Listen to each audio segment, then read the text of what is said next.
চৰকাৰী BPL ঘৰৰ গুৰুত্বপূৰ্ণ আপডেট লৈ আহিছোঁ।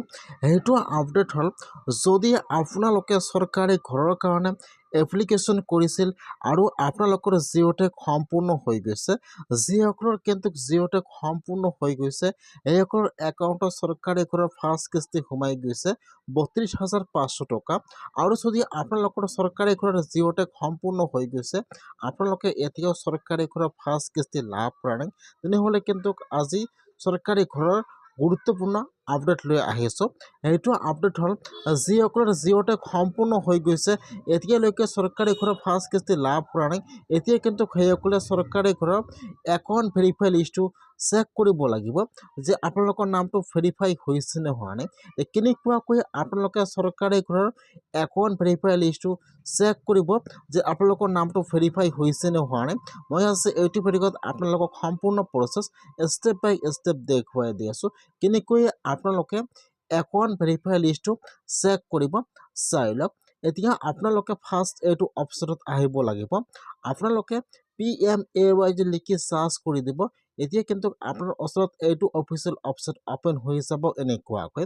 মই কিন্তু আপোনাৰ সুবিধাৰ কাৰণে অপশ্যনটোৰ লিংকটো মোৰ ডিছক্ৰিপশ্যনত দি দিছোঁ। আপোনালোকে ডাইৰেক্ট ক্লিক কৰি ফাৰ্ষ্ট এইটো অপশ্যনত আহি যাব।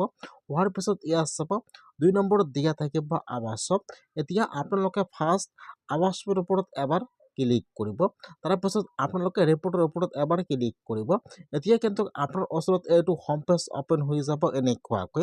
এতিয়া আপোনালোকে অলপমান তলত আহি যাব, ইয়াত চাব, ইয়াত যিটো এপ নম্বৰত অপশ্যন দিয়া থাকিব EFMS ৰিপৰ্ট, ইয়াত যিটো এপৰ 3 নম্বৰ অপশ্যন দিয়া আছে, এতিয়া আপোনালোকে সেইটো অপশ্যনৰ ওপৰত ক্লিক কৰিব। ইয়াত চাব, ইয়াত যিটো এপৰ 3 নম্বৰ অপশ্যন দিয়া আছে, আপোনালোকে সেইটো অপশ্যনৰ ওপৰত ক্লিক কৰিব। এতিয়া কিন্তু আপোনাৰ ওচৰত আৰু এটা নতুন পেজ ইয়াত অপেন হৈ যাব এনেকুৱাকৈ। এতিয়া আপোনালোকে ইয়াত চাব, আপোনালোকে ইয়াত কিন্তু একো ক্লিক কৰিব নালাগে। ইয়াত চাব 3 নম্বৰত দিয়া আছে অল ষ্টেট। এতিয়া আপোনালোকে সেইটো অপশ্যনৰ ওপৰত ক্লিক কৰিব। ফাৰ্ষ্ট ইয়াত ষ্টেট নাম আছাম চিলেক্ট কৰি লৈ ল'ব। চিলেক্টত ক্লিক কৰি ফাৰ্ষ্ট আপোনালোকে ইয়াত ষ্টেট নাম আছাম চিলেক্ট কৰি লৈ ল'ব। তাৰপিছত চিলেক্টত ক্লিক কৰিব, ইয়াত আহি যাব আপোনালোকৰ ডিষ্ট্ৰিক্টৰ নাম। এতিয়া আপোনালোকে ইয়াত চালে, ইয়াত যিটো আপোনাৰ ডিষ্ট্ৰিক্টৰ নাম চিলেক্ট কৰি লৈ ল'ব। তাৰপিছত চিলেক্টত ক্লিক কৰিব, ইয়াত আহি যাব আপোনালোকৰ ব্লকৰ নাম। এতিয়া আপোনালোকে ইয়াত চালে, ইয়াত যিটো আপোনাৰ ব্লকৰ নাম চিলেক্ট কৰি লৈ ল'ব। তাৰপিছত চিলেক্টত ক্লিক কৰিব, ইয়াত আহি যাব আপোনাৰ পঞ্চায়তৰ নাম। এতিয়া আপোনালোকে ইয়াত চালে, ইয়াত যিটো আপোনাৰ পঞ্চায়ত নাম চিলেক্ট কৰি লৈ ল'ব। তাৰপিছত আপোনাৰ ওচৰত আহি যাব কেপচা। এতিয়া আপোনাৰ তাত যিটো কেপচা আহিছে, ইয়াত চাব, ইয়াত নম্বৰ দিয়া থাকিব এনেকৈ আপোনালোকৰ নম্বৰটো -প্লাছ কৰি যি নম্বৰ হয় ইয়াত নম্বৰটো বহাই দিব। এইটো হৈছে কেপচা। এতিয়া আপোনালোকে ইয়াত কেপচাটো বহাই দিব। কেপচাটো বহাই দি আপোনালোকে এতিয়া চাৰিমটৰ ওপৰত ক্লিক কৰিব। যেতিয়া আপোনালোকে কেপচাটো বহাই দি চাৰিমটৰ ওপৰত ক্লিক কৰিব, এতিয়া কিন্তু আপোনাৰ ওচৰত আপোনাৰ পঞ্চায়তৰ একাউণ্ট ভেৰিফাই লিষ্টটো ইয়াত আহি যাব এনেকুৱাকৈ। ফাৰ্ষ্ট ইয়াত আহি যাব আপোনালোকৰ ৰেজিষ্ট্ৰেশ্যন নম্বৰ, 2 নম্বৰত ইয়াত আহি যাব আপোনালোকৰ ফুল নাম, আৰু তাৰপিছত আপোনালোকে যিটো বেংকৰ একাউণ্ট জমা কৰিছিল ইয়াত বেংকৰ নামটো আহি যাব এনেকুৱাকৈ। আৰু ইয়াত চাব, ইয়াত দিয়া থাকিব ষ্টেটাছ, ইয়াত চাব দি আছে ভেৰিফাই এণ্ড ৰিজেক্টেড।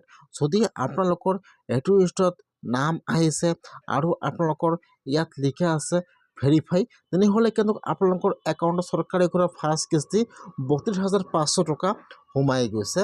আপোনাৰ যদি 2টা বা 3টা একাউণ্ট আছে, আপোনাৰ সকলো একাউণ্ট চেক কৰক, যিকোনো এটা একাউণ্টত চৰকাৰী ঘৰৰ পইচা সোমাই গৈছে।